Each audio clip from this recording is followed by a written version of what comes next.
Hai Cave People, masih semangatkah kalian menjalani aktivitas kalian di tengah pandemi? Kali ini kita akan membahas tentang inflasi dan deflasi. Perekonomian suatu negara pasti berkaitan dengan yang namanya inflasi dan deflasi.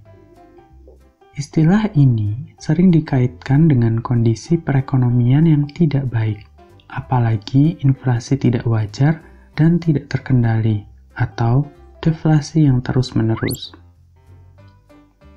Inflasi merupakan kenaikan harga barang secara umum, di mana terdapat kecenderungan terhadap peningkatan harga secara terus-menerus dalam kurun waktu tertentu.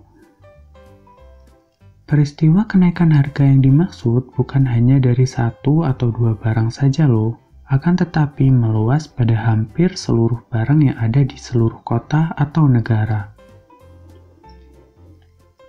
Sebaiknya, deflasi adalah suatu kondisi di mana terjadi penurunan harga-harga barang secara masif dan terus-menerus pada periode yang singkat. Deflasi ini sangat bertolak belakang dengan inflasi yang menyebabkan kenaikan harga-harga barang secara umum.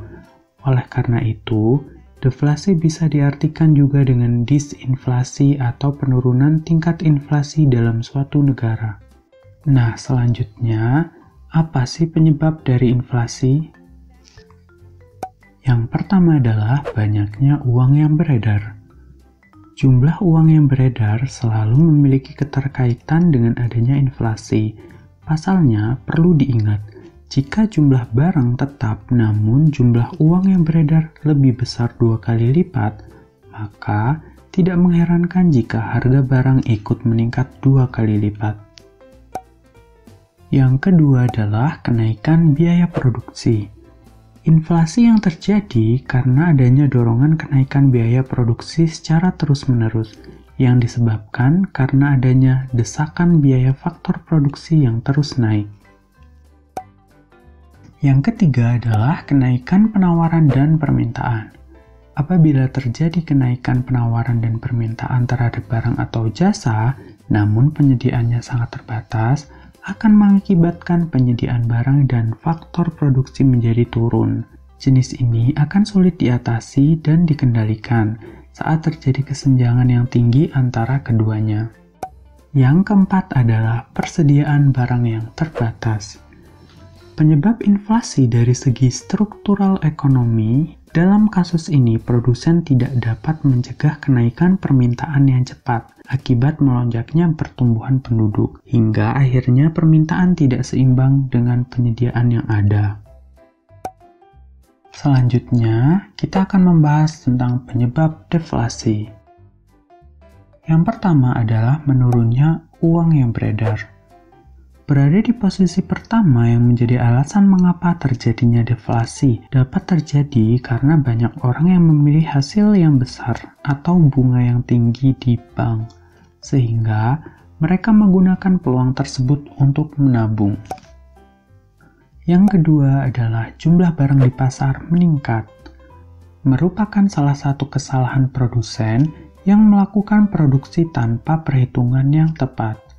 Tak mengherankan jika harga barang menurun karena permintaan lebih sedikit dibandingkan dengan banyaknya barang. Dan yang ketiga adalah turunnya permintaan hasil produksi. Jika produk yang dihasilkan tidak diiringi permintaan yang sesuai, maka bukan tidak mungkin dapat menyebabkan terjadinya deflasi, sehingga produsen disarankan untuk memiliki perhitungan jumlah hasil produksi yang tepat. Lalu, apa sih pengaruh dari inflasi dan deflasi terhadap kehidupan kita? Pengaruh inflasi yang pertama adalah mengikis daya beli. Efek pertama dari inflasi ini sebenarnya hanyalah cara yang berbeda untuk menyatakannya. Inflasi adalah penurunan daya beli mata uang karena kenaikan harga di seluruh perekonomian. Perubahan harga tersebut dapat dibayangkan sebagai akibat dari lonjakan popularitas suatu produk atau penggabungan harga dari produsen. Dalam skenarionya, harga produk akan naik tapi tidak akan mempengaruhi konsumen. Yang kedua adalah mendorong pengeluaran dan investasi. Respon yang dapat diprediksi terhadap penurunan daya beli adalah berkurangnya nilai uang tunai, sehingga jadi lebih baik untuk menyimpan barang-barang yang mungkin tidak akan kehilangan nilainya.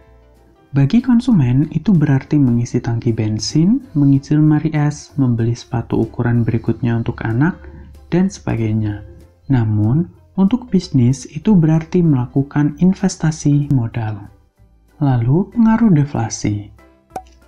Pengaruh deflasi yang pertama, yakni penurunan pendapatan bisnis. Dalam perekonomian suatu negara yang menghadapi deflasi, secara drastis akan menurunkan harga produk, di mana bertujuan agar mendapatkan untung, namun tentunya jika harga turun, pendapatan juga ikut turun. Pengaruh deflasi nomor 2 adalah menurunkan upah dan PHK. Bukan saja terhadap perekonomian, bisnis juga perlu menemukan cara untuk mengurangi pengeluaran dengan cara mengurangi upah dan memotong pekerjaan. Hal itulah yang akan berdampak buruk pada perekonomian banyak orang. Nah, itu tadi penjelasan singkat mengenai inflasi dan deflasi. Dukung channel ini dengan cara klik tombol subscribe dan aktifkan notifikasinya agar kalian tidak ketinggalan updatean video dari channel ini. Dan jangan lupa tinggalkan feedback kalian di kolom komentar. Follow Instagram kami untuk mendapatkan berbagai macam info menarik lainnya. Love from Kev.